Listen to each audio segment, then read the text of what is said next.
Do you have the idea of what you want to photograph, but then you get stuck when you have to create the entire scene? Well, you're not alone. It was actually one of the things that I was struggling with most in the beginning. A balanced photo is more attractive, and if you nail the composition, you'll lead the eye of the viewer right to the most important subject in your image without them getting lost on the way. To help you out, this episode is devoted to composition guidelines.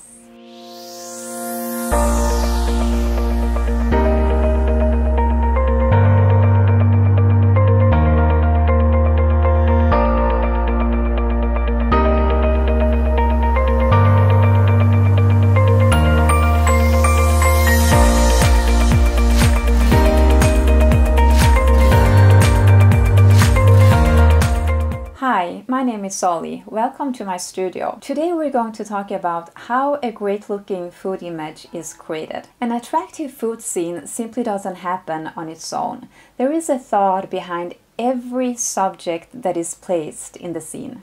But how do you know where to put the subjects in the scene? Well, if you're a beginner, this can be pretty challenging. And that's why it's good to have a look at different composition guidelines and learn how to catch the attention of the viewer and lead them right where you want them in the image. There are tons of different composition techniques, and I promise I'll go through many of them. But in this episode, we'll focus on the guiding lines, and I'll be sharing the most common ones. Let's say you have prepared a dish that you want to photograph. The way from the dish to an attractive image is not always obvious. You could have the most beautiful dish, but if you don't know how to create the scene and how to frame it, the image might not turn as you have wanted. It was one of the things I struggled with in the beginning. I had no clue where to place the subjects in the frame. But thanks to learning about different composition rules, I learned what works, and it has helped me to improve my images. So the first one is a composition rule that is often used in food photography. It's called rule of thirds. This is when you divide a photo equally into thirds with two horizontal and vertical lines. The crossing points are the points of interest, and if you put your main subject in any of these, the result tends to be more balanced and eye-pleasing. In this minimalistic image, I chose to place the cherries in the top right crossing point, but I could also have chosen any of the other three crossing points. Then we have the golden triangle. It's another powerful composition rule as it lets the eye of the viewer travel from one point to another. You can either place your subject along the diagonals or fill one of the triangles with the subjects. Here the main subject is the apricot that I have sliced, but as you can see, the line in the bottom passes through the bowl with apricots and then to the sliced piece and up, and then cutting through two of the apricots. So it leads the eye of the viewer throughout the image and the story you want to tell.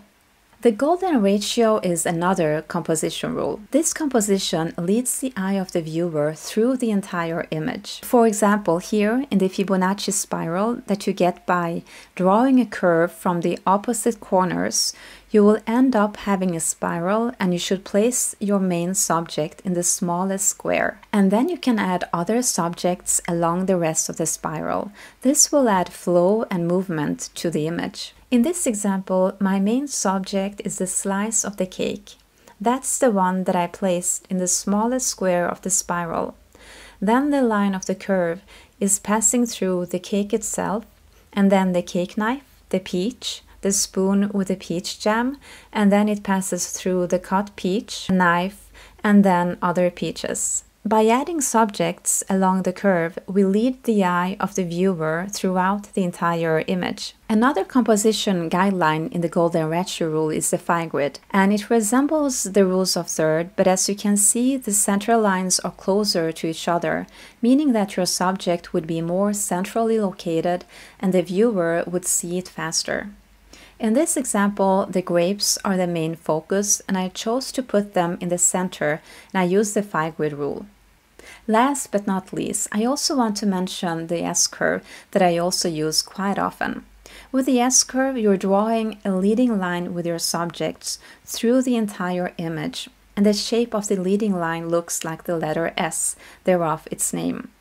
In this example, you can see an S-form curve starting from the garlic in the top right that leads us through another garlic, then some chili peppers, salt flakes, Parmesan cheese, and in the end, the cutting board with the tomatoes. To make it look natural and not only use the subjects in the S-curved line, it's good to add some subjects around the curve as well. I usually sketch my scenes, and it's already at that point where I decide where I'm going to place the subjects in my frame. If I'll be using any of the composition guides, I will first draw the frame and then the composition rule, in this case the S-curve. Then I try to visualize and sketch the subjects until I have something that I can use in my shooting. Planning your shooting is crucial. Having an idea of how you want to set up the scene in the frame will not only save you time, but also help you creating a powerful image that will catch the attention of the viewer. Composition rules are very useful, especially when you have no idea where to start, and they work great as guiding lines. However, remember that these are only a support to help you. Don't hesitate to break the rules. The result will still matter on your artistic style and how you catch the attention of the viewer, and that can be done with or without the composition rules. I hope you have enjoyed this episode and that you feel more confident when you're creating your food scenes. If you have any questions, just drop me a comment to the video below and I'll get back to you. Thanks for watching, and I hope to see you soon.